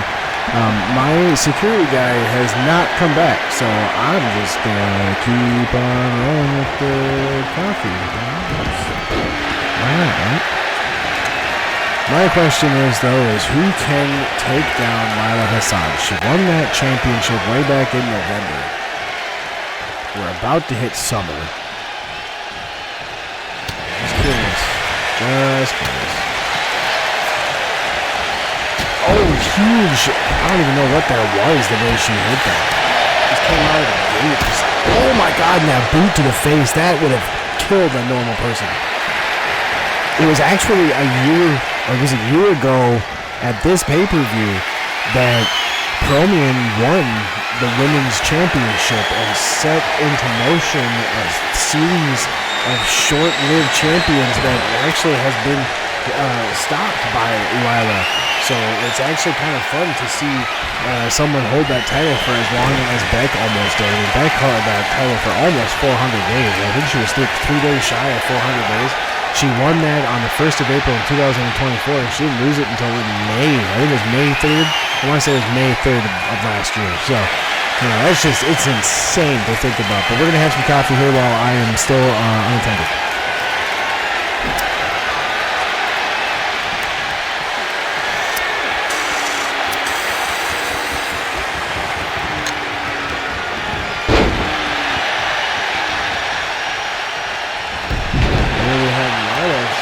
Some new agility that I'm not entirely too used to seeing out of them.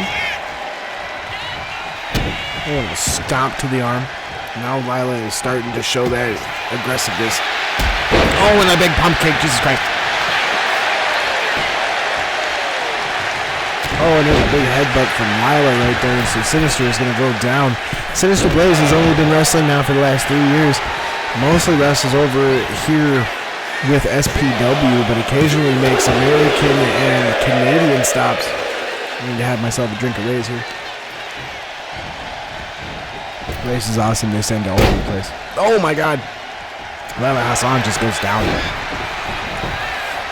Oh, and a wonderful attempt at a school goal, but Lila is going to have gotten out of that.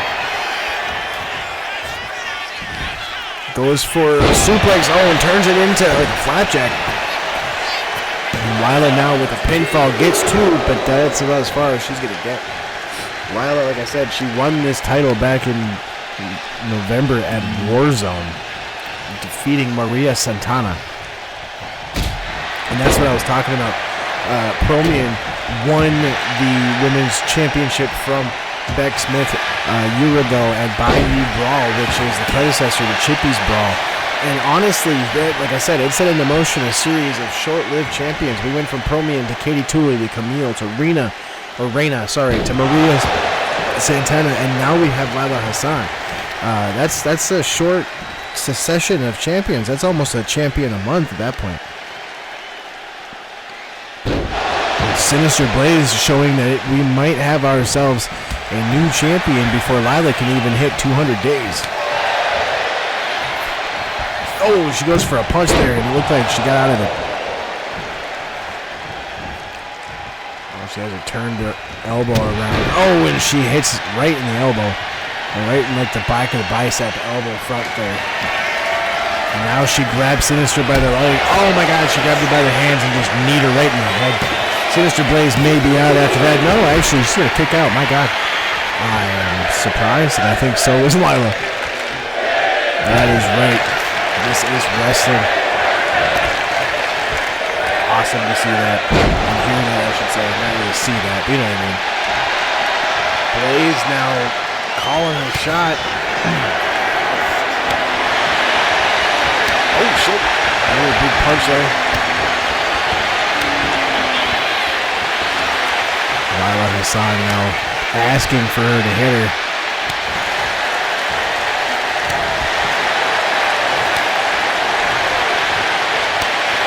Another punch. Another big slug.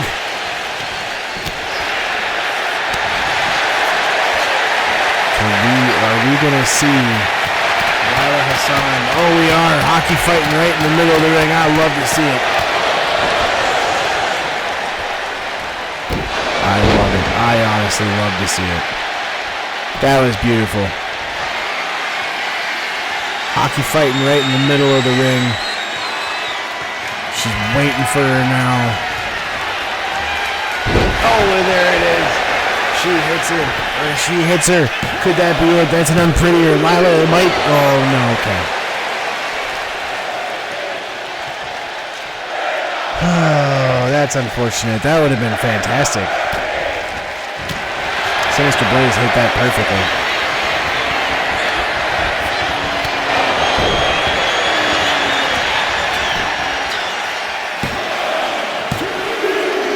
Oh, she almost gets it. These two competitors are fighting tooth and nail.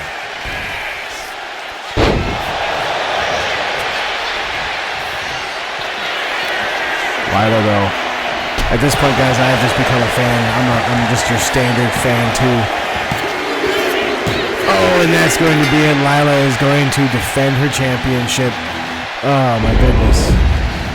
Honestly, like I said, though, I at one point I became just a regular watcher of that match. Yeah. Lila really took it to her, and they both really went after one another completely. It was a great match. They fought each other hard. Lila, at 190 days as champion, currently continues, hopefully, her streak to see just how far she can go. So we will have to see just how far that does end up going. That's, wow, yeah. How about that? So we have now still a women's world champion.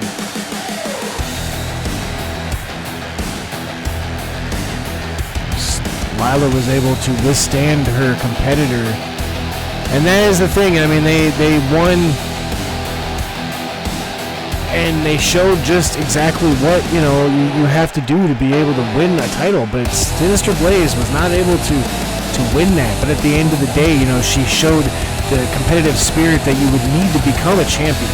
The way that she fought, how she fought, even the mind games running up to the match were a thing of beauty when it comes down to how you see the competitors and how you act amongst them. You know what I mean? Like, it's a wonderful thing to have seen. Lila has been doing such a good job as well as champion.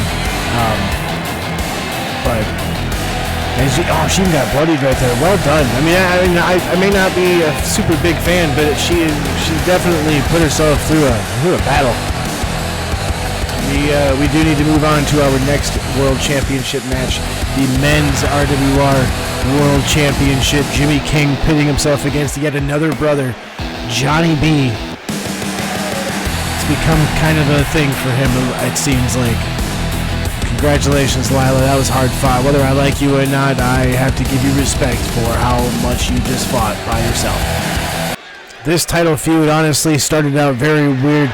We had Johnny B helping out his brother. They teamed together, and then he fought against him. And then they came out to talk, and then Jimmy King hit him. And then they had a match against each other, and then he had his own son, Johnny B's son, come out and attack Johnny B. Jimmy King surviving his battle with him at Shenanigans in Manchester, but instead Johnny B gets his wish, and he will get his brother in the death cage. Weapons are encouraged. Yes, that's right. Weapons are encouraged in this match.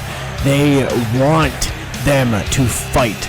John wants a brawl with his brother. he has said that he taught Jimmy King everything that he knows, but that doesn't mean that he taught Jimmy King everything John knows. And John doesn't understand, as Jimmy King says, that he may have taught him everything that John could teach him, but that does not mean that he stopped learning when he stopped being taught by John.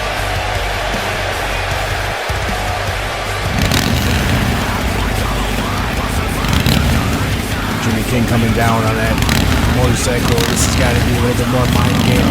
Something that the brothers once shared is a love of motorcycles. And you can see he even just buzzed past John like he was not even there.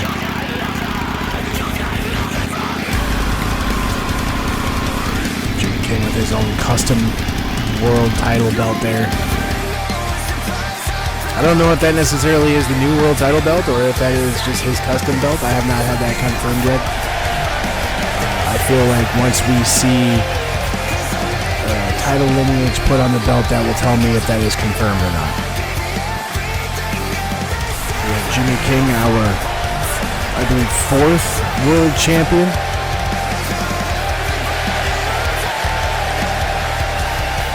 Yes, our 4th world champion. Having won the championship just recently at Flashpoint in February. Take it away, Longfellow. The following contest is for the men's RWR World Championship. No time limit. One fall only.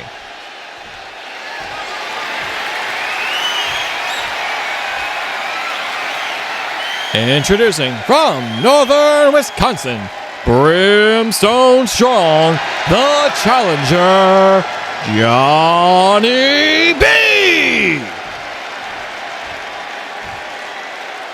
Introducing your champion from his kingdom, the one true king of RWR, Jim E. King. Pompous as always is Jimmy King. At one point in time at Wreckfest this past August, good lord, it's hard to believe that we're about to come up on August here.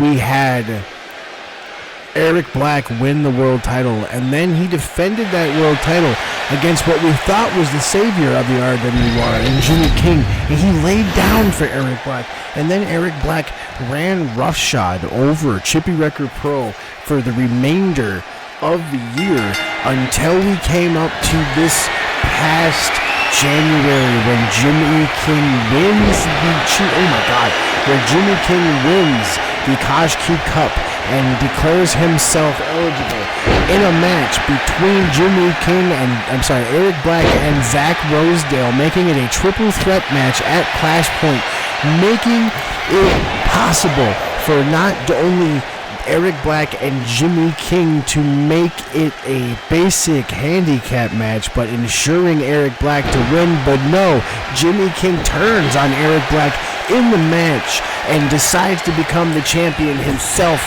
pushing himself as the next important one, making himself his own little group, calling him the Chippy Few, and having multiple organizational components around Chippy Wrecker Pro and Revolution World Ring, using his clout as a VP in the company, as one of the founders of the company.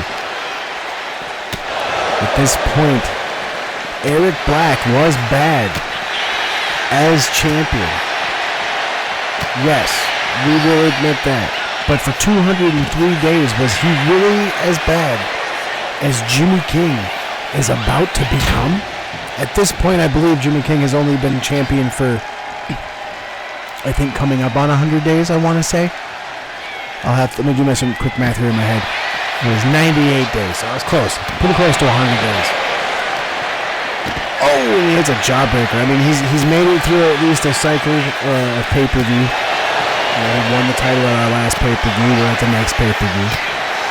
And he's now fighting with his brother outside of the ring, and they have not yet gone to the weapons that are encouraged, as they were saying before. But the thing is, though, is that what honestly looms in matches like this, and I wish that sometimes I had former competitors with me when I was at a booth like this and doing these things, because I always want to ask, when you're having a match like you are currently, it's a world title match, so not only are you defending your title, but you have a match that's coming up after you, and that match is determining the winner, or the winner determines who is a number one contender of possibly your belt if they decide to go after it. That is the real threat. Oh, and that hip just hit the steps. That is the real threat of a Rumble as such as a Chippy's Brawl. It's not just for the world title. It's for whatever championship they decide they want to go for. Hell, if they decide that they want to grab a tag team partner and go up for the tag team titles, they're welcome to do that too. That's honestly, I feel like, the thing that I want to know the most. I want to know what competitors think while they're going through their current match. You know, like they're thinking, well, I'm defending my title just to find out if my title is about to be at jeopardy once again and it needs to be defended. Jimmy King gets an European uppercut from Johnny B. And John looked like Jim thought for a second like he was going to take off. And I don't know if it was necessarily a remembering that he can't take off, or he just kind of psyched out John. But he runs back over there after throwing John across the other side. He just kind of looks like he's taking a rest while Jimmy King figures out what was going on. While I was sitting there philosophizing, or I don't even know what that word would be, being philosophical. Let's say Johnny B and Jimmy King were wrestling, fighting, I should say, more brawling outside the ring area. And the ref just really can't do anything. She's more there to count. It looks like somebody's been busted open. Oh, it's Johnny B. He's been cut open right above his eye there, right over his right eye. Oh, and Jim gets sent into the steps too. His knees getting crashed into the steps. At 37 years old, that's not exactly something that Jimmy King can handle. His knees can't handle being hit in the steps like that. Johnny B comes in to call an elbow, and again, they're in a very precarious position with where they're at. You gotta be very, very careful not to hit that fence. That chain link is steel, wrapped around steel. You can get fingers and hair and skin caught in there, and you can even get your clothing caught in there. Another big uppercut. Oh, and another uppercut. Those European uppercuts has been utilized perfectly. Oh, he just hit the fence. Oh, God, the cage just came into play finally. My God. Jimmy King's back has not been sliced open, luckily for him, but it has definitely been damaged. Oh, for a moment it looked like he was about to throw him in it again. But he does not throw him in there once more. Johnny B now. I don't know if he was going for the steps or if he's trying to figure out exactly what he wants to do. He kind of looks like he's going through a little bit of a turmoil moment. I don't think he necessarily wants to fight his brother, but I think at the same time he wants to teach his younger brother a lesson. Grabs him around the midsection. Oh, and he just threw him into the fence. My God, that had to hurt. Jimmy King's face just gets thrown into the fence. Oh, now he gets thrown into the fence again. That Hell in a Cell steel type cage. Hell in a Cell type steel cage. There it is. I had to think about that for a second. My brain kind of went a little bit. Wait a minute. Johnny B now fighting off another attack from behind by Jimmy King. Again, an elbow.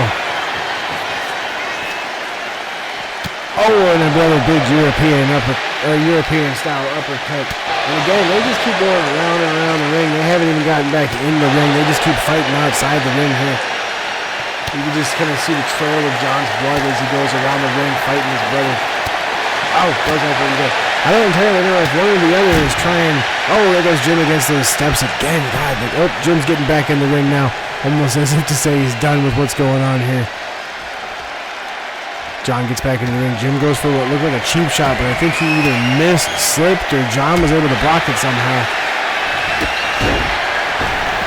Love to be able to get into that ring to be able to see properly. It's the only thing sometimes when it comes to these. It's hard to see what's going on in there. Oh, and that's a big low blow. Jimmy King goes for the pin right now after that low blow. Perfectly opportune time for it. It's all legal in a match like this. John's gonna get picked back up. Jimmy King, couple of shots. Oh, and he hits him with an elbow.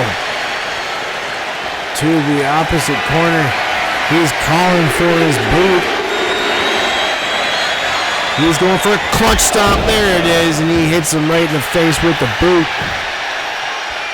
1, 2. Oh my God, Jim is not going to retain, but he is not deterred. Immediately up to the second rope. And oh my God, he goes for that big leaping elbow right to the heart of his brother. Jimmy King now picks up his brother. Walks him over to the turnbuckle. Picks him up into a scoop slam. Looks like Jim might be going airborne again. Oh, and he climbs to the top. Johnny B starting to get on his feet. Jimmy King on the very top rope. Oh, and he crowns him. Jimmy King just hit his brother with a crowning. He might go for another clutch stomp. And he hits it flush. 2 clutch stomps and a crowning. Johnny B cannot get up from that. That is going to be it. Jimmy King is your winner. He has defeated his brother. And handedly, might I add, after 2 clutch kicks and crowning. Like, Jesus Christ. Jimmy King has defeated his brother, and there's not really much leading for the next match. It's just at this point we will eventually find out exactly who is going to possibly face Jimmy King in the future, or who at the end of the day might not face Jimmy King in the future. You know, we might end up having to just see who they go after before we start making our assumptions. So I hope everybody is prepared for that. Our main event is on the horizon as Jimmy King continues his reign as champion, making it possibly at the very least to 100 days. We could very well see the crowning of his #1 contender here in just a few moments, and I hope everybody is so very excited as I am. Jimmy King is your continued RWR Men's World Champion. Despite his brother's best efforts, nobody else interjected. Jimmy King beat him one-on-one, fair and square. We will move forward to our main event, the Chippy's Brawl, and Jimmy King will watch from the back to find out if the next person to face him is the winner of Chippy's Brawl. I'm ready for it. I don't know if you guys are ready for it, but I'm definitely ready for it. We got this big cool thing that's going to come in, just Chippy's Brawl, favorite person brawl. It's going to be fun. It's going to happen. It's going to come in here in a minute. It's just really give Jimmy King his moment because I can't, tell him no. So, but, oh, here we go. They're telling me the graphics are about to start.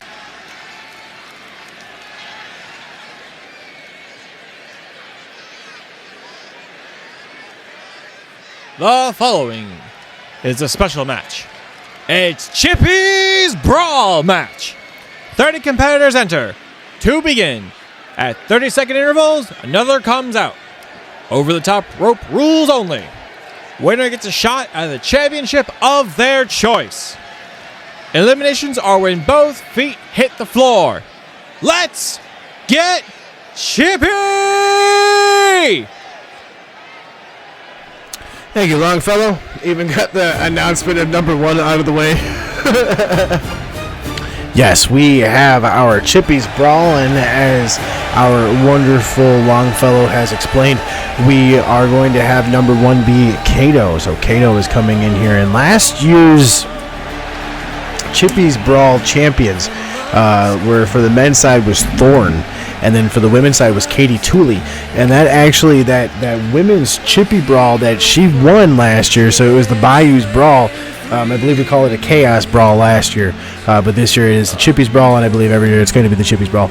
But last year, Katie Tooley used that opportunity to give herself that chance at the title, and I believe it was Promian that she ended up winning it from after not long after Bayou Brawl at Shenanigans in June.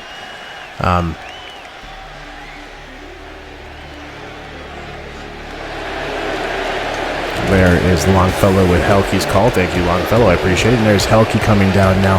Helke has been a former tag team champion, so it's going to be fun to see her coming down here and see what she is able to do against everyone here. There's going to be a little bit of times here, guys, where this is going to be a long match. So I'm going to be organizing my stat book here, guys.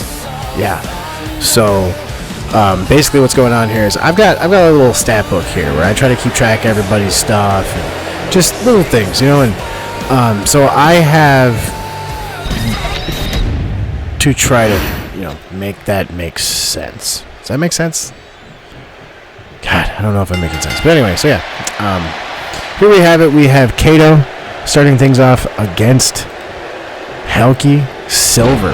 So it's going to be Kato and Helke for the first 30 seconds, and every 30 seconds in different 30-second intervals, we will see the introduction of more wrestlers. I have a list. This time we are not going to be surprised. Unfortunately, I know, guys, I know.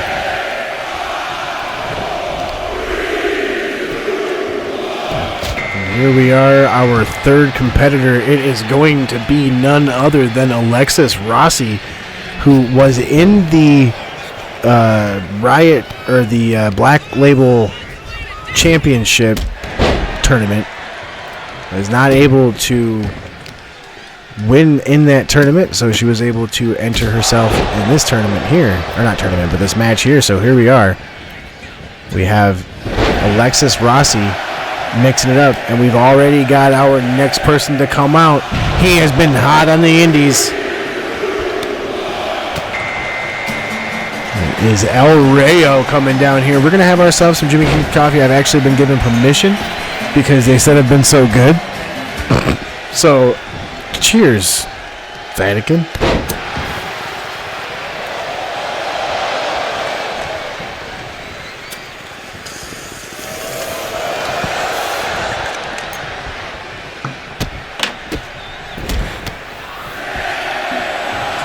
Everybody is working on getting Kato out of the ring, it looks like, but they are not going to be successful. Oh, there goes Helke, though. Our first elimination. And here we have now coming down. It's going to be Papito. So we will see Papito coming in here and seeing if he can win himself one. So like I said, last year it was the Chaos Brawl match, I believe. Well, the Chaos Brawl match was two different matches. They ran kind of long. And here we have our next competitor, number 6, coming out. So what we decided to do is we were just going to join them both together and be one big match. Oh my. So we have now Vex coming down at number 6. So now that we have it as one big match, it's just one match, It's the whole point.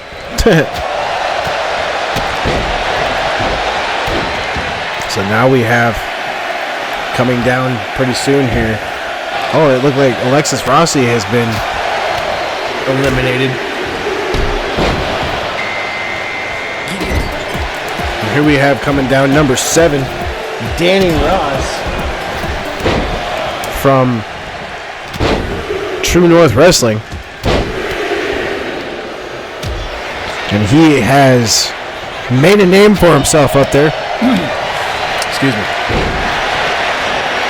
So here we have, we have Vex with Papito up on his shoulders, or her shoulders, I should say. And we have coming out here pretty soon, number 9. We've only had 2 eliminations so far. Oh my goodness, and Papito just hit Vex, and here we have, who is this coming out here? This is Rentala. So oh my goodness, and Kato just gets tossed over the ring there, and there goes Kato. So our first in is now our third out.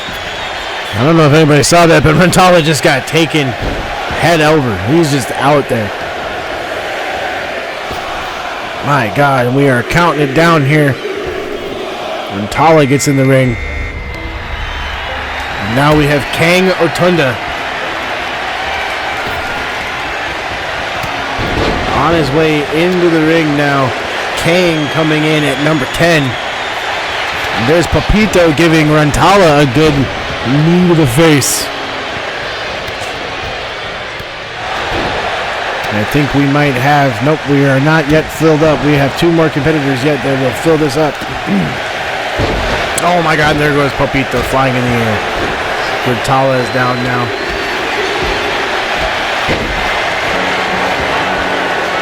Here we have Dragon coming out.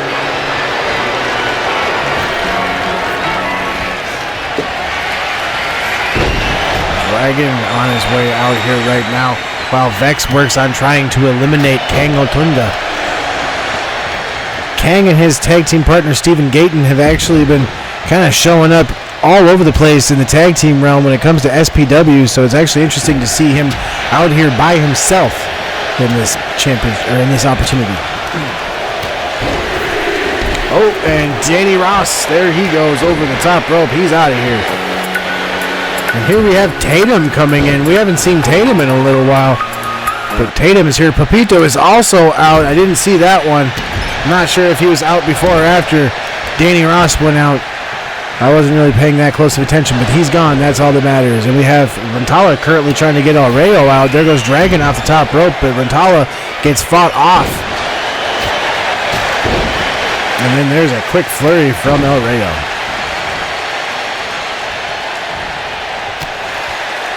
Looks like El Rayo just kind of sizing up Dragon there, just really trying to figure out who he wanted to go after.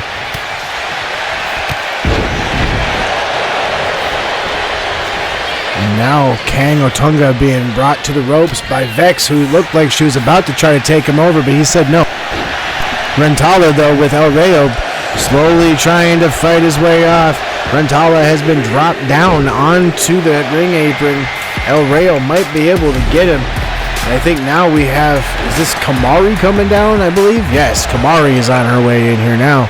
Kamari, who was a part of that Black Label Championship tournament, did well in her matches. She managed to get into the second round, but she was unsuccessful in beating, I believe it was Sunwolf, to continue on in the tournament. We have one more competitor to come out right now, and then we will be filled up in the ring for a little while, so we hopefully will have somebody leave the ring soon. Oh my goodness, we have Holly Daniel coming in. That's Helki Silver's tag team partner. Unfortunately, Helki was the second in, but the first out. And she goes right after Rentala. I don't think that was who eliminated Helki. I think that was honestly Kato. Pretty sure Kato eliminated Helki. But he's gone, so who else is she going to go after? And there's a drop kick from Tatum, taking down Holly Daniel. Tatum has been all over the European Isles and over in Japan while they have been competing for championship opportunity and gold. Oh, and there goes El Rayo. Rentala has Kang Otunda up and hits him with a tombstone. Holly Daniel has found solace on the ring apron right there. And it looks like Vex is about to attempt to go for a power bomb face to face with Tatum, almost as if to say, watch how I do this.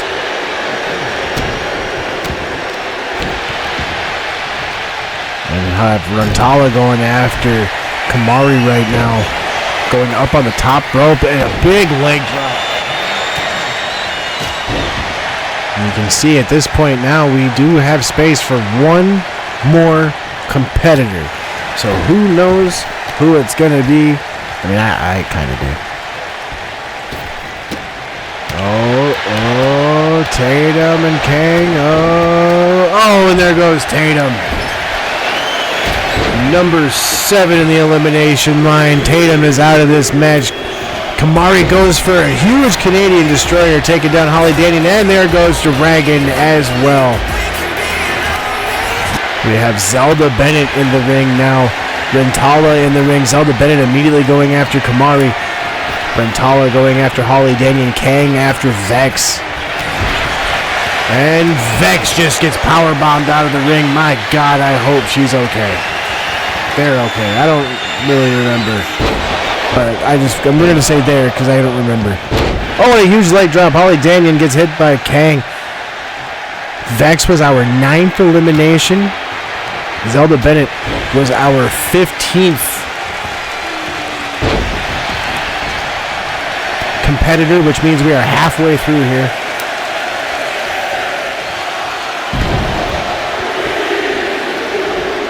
Oh my God, just a huge leg drop from Rentala. My God, we have not seen him in a little bit here. We got Jono out here now. And we have Holly Daniel and Rentala trying to take out Zelda Bennett. But Bennett is going to hang on, at least for now. Oh, and she does hang on. Jono going after Kamari. Kang Otunga attempting to stop something, but Zelda Bennett goes after Jono. Jono has been on excursion. Holy shit, the distance. Rentala just jumped to take down Zelda Bennett, but Kamari immediately there to take him out. And we have now coming in our 17th competitor, and it's going to be Futura. She does not have music that we are able to use, so she just kind of decided she was going to run out. We got Jono trying to take out Holly Daniel. I don't know if he managed to do it. No, he did not. Oh, he did. He did take her down. So Holly Daniel will be our 10th elimination of this match. Oh, but Rentala also had been taken out as well. And here we have Zelda Bennett possibly about to meet the same fate. No, Kang Otunga and Jono are not successful there. And we have Nathan. Zelda Bennett fighting her way through. I'm honestly really surprised that she was able to fight off the opportunity that they were taking to take her out of the ring. While I was commenting on the 10th elimination for Holly Daniel, I'm assuming Kang Otunga and Jono may have done the exact same thing that they were attempting to do just there to Rentala, taking him out of this match. Oh, and Zelda Bennett goes after Kang Otunga right away there.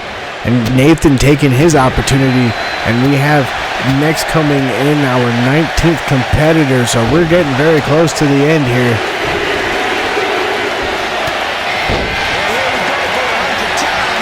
And we have Byron.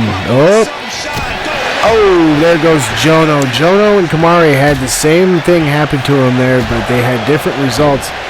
Jono was not able to hold on, but Kamari was. And now we have Byron in the ring. Byron is now in the ring.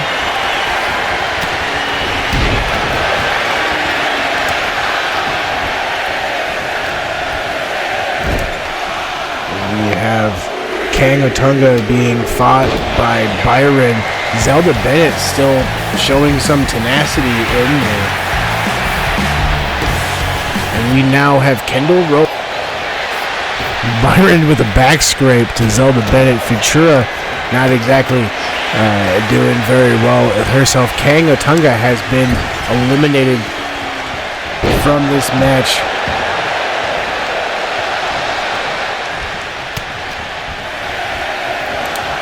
Oh, and there goes Nathan as well. Nathan has been eliminated. We now have only 4 competitors in the ring. We have Kamari, we have Futura, we have Byron, and we have Zelda Bennett, and we have Kay Shields coming down now. Kay looked like she's about to go after Nathan there, but there's no need. He's out. Oh, and a huge backcracker, gourd buster type of thing. Shit, and looked like Futura was about to try to do something there to Shields, but Shields was able to stop that opportunity there. And here we have our next competitor. This should be, I believe, number 22. I honestly lost count. I was counting. I really was. I was trying, guys. I really was trying, but I did not. Yes, it's Reina Cosmica. Reina is in there. Futura. Oh. Byron gets thrown over the top rope. Reina, who is a former RWR Women's World Champion. Up against the ropes now. Byron trying really hard to take her out. Our next competitor is about to come down to the ring.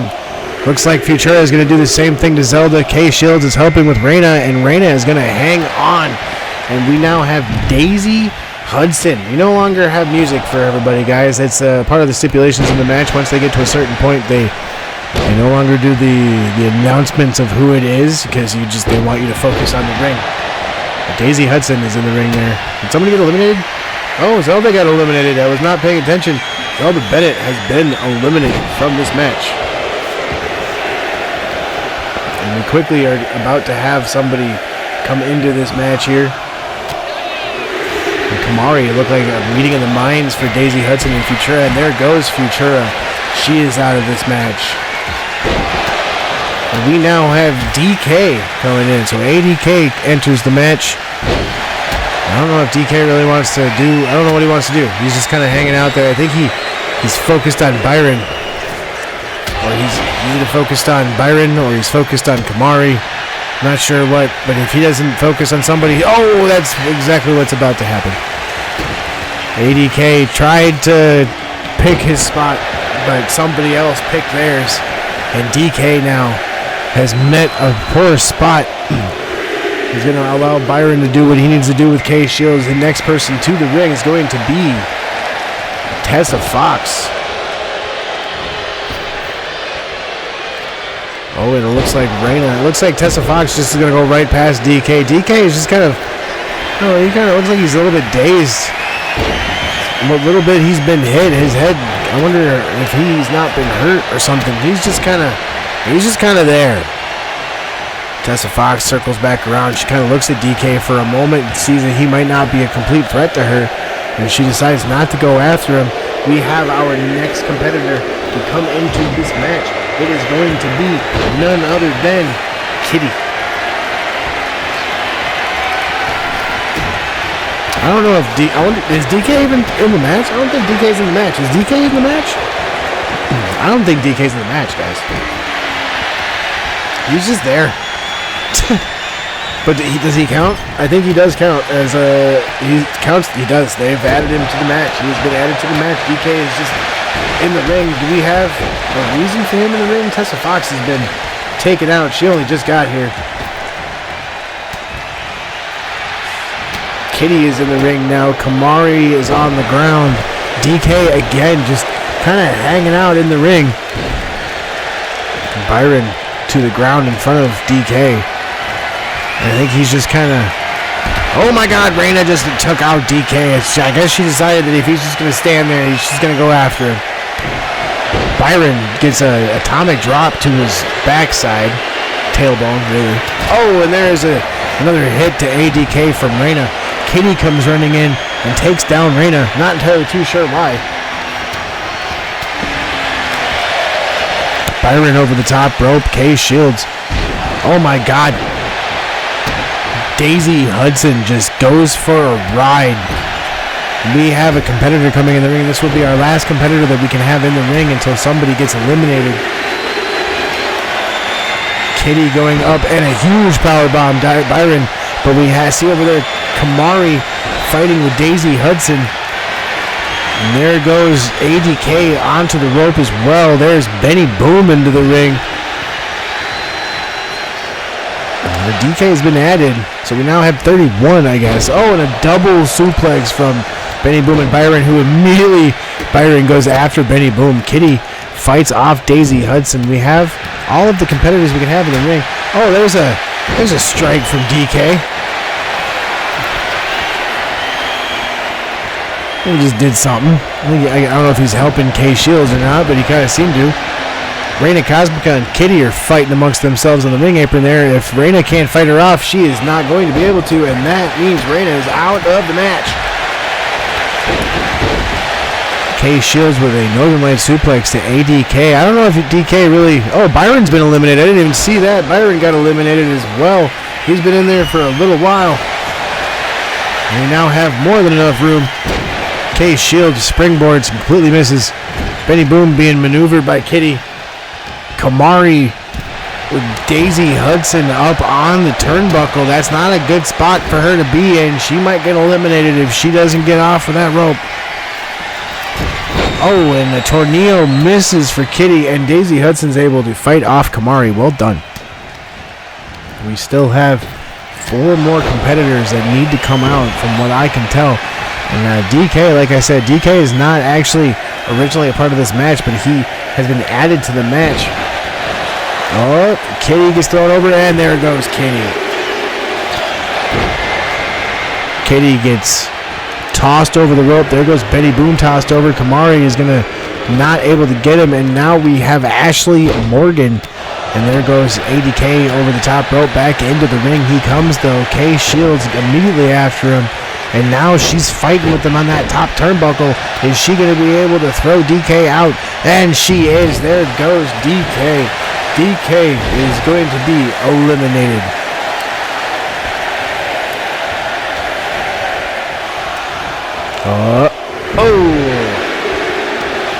Kamari's still in this, having come in at number 13. She just missed an amazing opportunity at some type of tornado type of thing. Fee St. Clair now in the ring. Now we know who the last 2 competitors in the ring will be because they won their opportunities with Paperboy and Uncle Rich. Daisy Hudson, though, just got tossed. And here we have Ashley Morgan going after Fee St. Clair, but does not manage to do the job. Benny Boom is going to get stunned. Oh, and a big running boot from Fee St. Clair onto Kamari. And here we have our second to last competitor, the one and only Paperboy. Like I said, these 2 spots were determined in a spot on an Ambition match not long ago. Oh, Benny Boom, and there goes Benny Boom. Benny Boom gets eliminated from this match very handedly by Kay Shields, who has been fighting her way up the ranks. And our last competitor should be entering here very soon, and we will have everybody that is supposed to be in the ring. Hopefully nobody just randomly joins like some people do, but we'll find out, I suppose. But here we go. Uncle Rich has joined the ring. This is our last competitor. There should be nobody else that joins after this now. So far.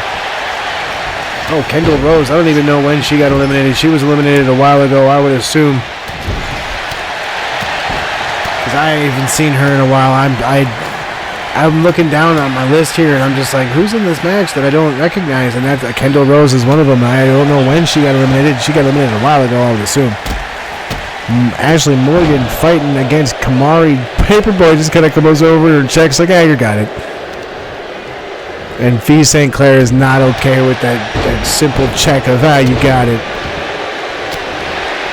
Paperboy slowly finding his way up with the assistance. Well, maybe not. I was going to say he's going to get up with the assistance of the rope, but he did not. He just kind of got up onto that second, like, all right, I'm good. Paperboy now goes after Ashley Morgan. Kicks to the leg. Back body drop. Oh, St. Clair got removed there. I didn't even see that. Man. Oh, there goes Kay Shields. Is anyone going to... Okay, so Kay Shields, they're not going to stop her. Kay Shields' name will be changing very soon, actually, because she will be getting married. She said that she will be changing her name when she gets married. So I'm interested to see what that ends up being. Paperboy gets up on the second rope, calls for Kamari to get up, and Kay comes over and takes her down. Oh, and a forearm for Kamari from Kay Shields, and we have an even field. Well, kind of. I mean, Rich over there on the side. Oh, and a hip toss by Kamari just takes down Kay. Another leg sweep is going to take down Kamari from Kay. We have power bomb possibility over here from, she transitions to a fireman's carry and gets him on the rope. For a minute, it looked like Ashley Morgan was about to try to toss Paperboy over that top rope, but she transitioned into a fireman's carry instead for some reason. I'm not entirely too sure why she did that, but we have Kamari up on the turnbuckle with Uncle Rich, and he is going to eliminate her. And finally, Kamari is no longer in this match. She came in at lucky number 13, and she stuck it out until now. That was a while. That's either the 27th or 28th elimination of this match.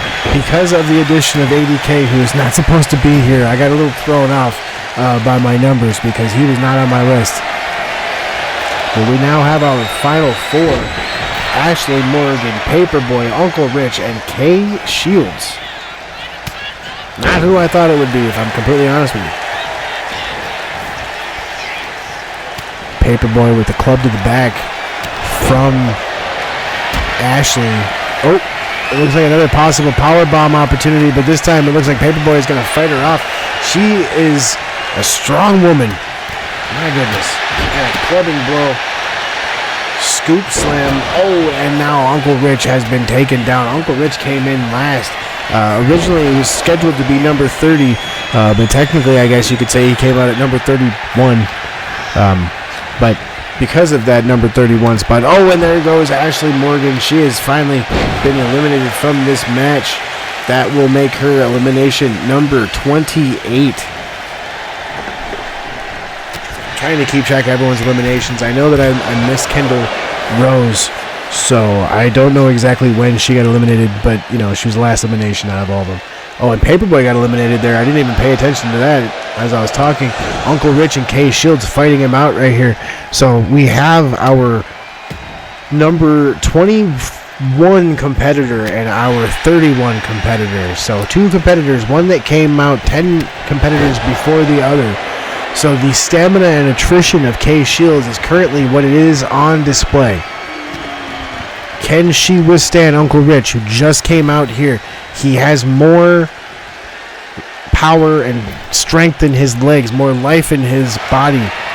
He's not been out here for as long, fighting for as long, putting his body through the amount of torture that Kay has. So can Uncle Rich... Oh, he hits the turnbuckle. Man, that had to hurt. Can Uncle Rich survive Kay Shields, or will Kay Shields win this one? Uncle Rich up on the ropes. Oh, okay. Gets put up on the ropes. Does not go. Oh, slaps the leg away. Uncle Rich now collar and elbow tie up. Kay Shields over the rope, and there it is. Uncle Rich is going to be your winner. He is your 2026 Chippy's Brawl winner. That means Uncle Rich can go for any championship that he so chooses. For Longfellow Dangerson, I am Philip Cup. Thank you all very much for watching tonight. This has been Chippy's Brawl.